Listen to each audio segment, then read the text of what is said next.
In this recording, I'm going to try to work this example here. The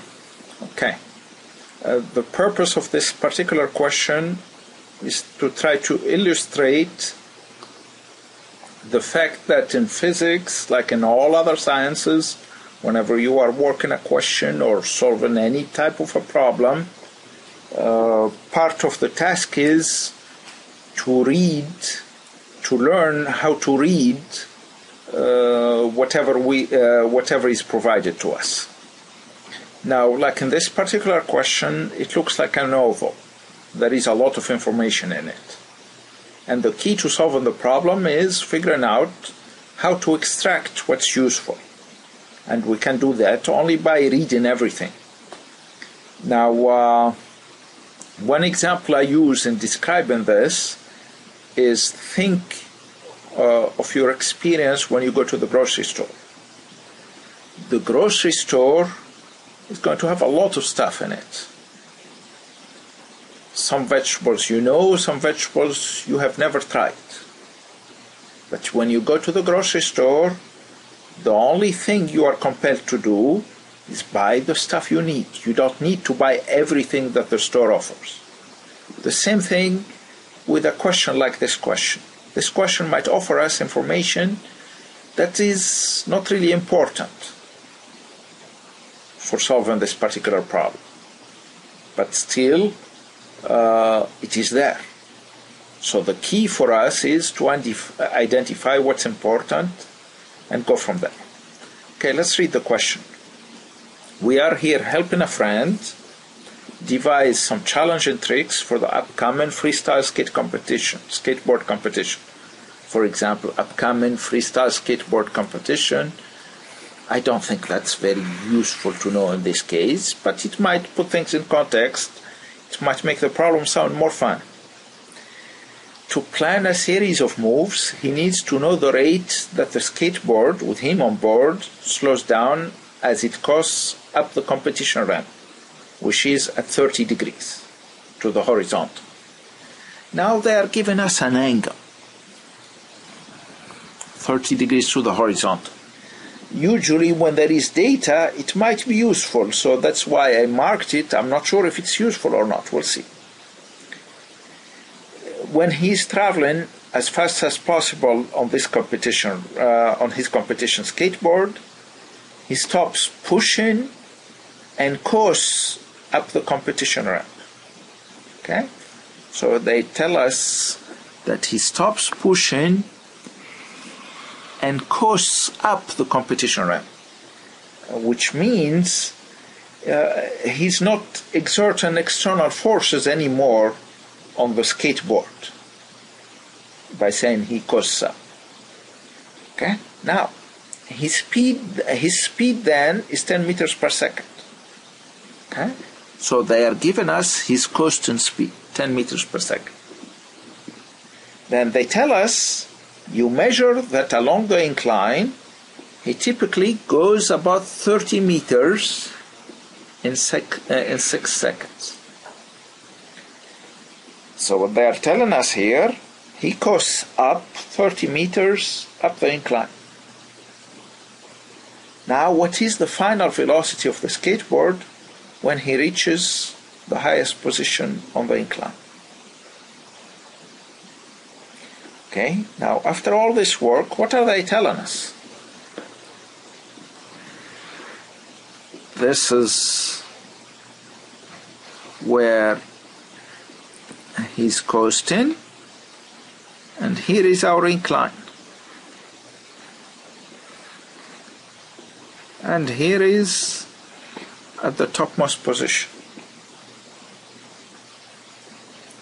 So here he's coasting, there are no forces acting on him if we ignore friction. He's moving at constant velocity at 10 meters per second. And then he's going to get in here, and then an incline. What happens up an incline? He's going to slow down.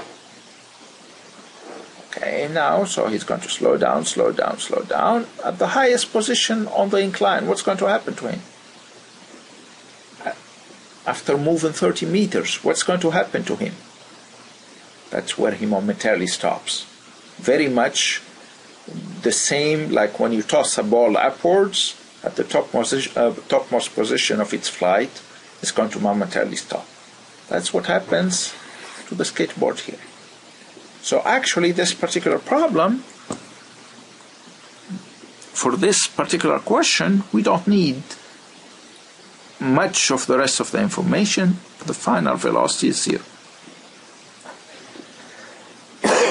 Now let's look at the second question. What is the average velocity of the skateboard along the incline, and can you think of 2 methods for solving it? So let's go back to the question. Now, can we think of 2 ways of getting it? There are 2 ways that we know of for solving an average velocity. Average velocity is displacement over time. And if I have a constant acceleration, average velocity is initial velocity plus final velocity over 2. Can we use both in this case? Sure we can. Since here, while he's slowing down, nothing is changing.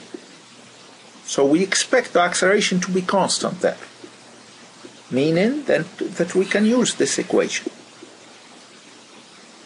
And for here, if we know displacement and time, we can use it. Okay, here we look at what we marked, 30 meters up the incline. That's a displacement. We know that. Time, 6 seconds. So we can use this, 30 meters over 6 seconds. That's 5 meters per second. That's my average velocity. Let's try to use the same method, this other method. Initial velocity. What's his velocity at the bottom of the incline? That's his constant speed. That's the magnitude of it, is the constant speed. So 10 meters per second. What's the final velocity? We discussed it, 0 over 2. That's again 5 meters per second. So both questions give us the answer of the average velocity being 5 meters per second. Okay. Part 3 of the question, what is the acceleration of the skateboard along the incline? To do that, we are going to use our kinematic equation for velocity, since we know initial and final velocity and the time. Now we know VI, we know VF, we know the time. This is 10 meters per second, this is 0, this is 6 seconds.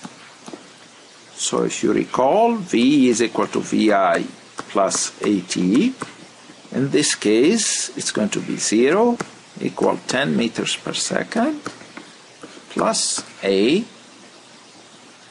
times 6 seconds. I'm going to add minus 10 meters per second to both sides. So I'm going to add it here, that cancels this. And I end up having A times 6 seconds is equal minus 10 meters per second. Divide both sides by 6 seconds.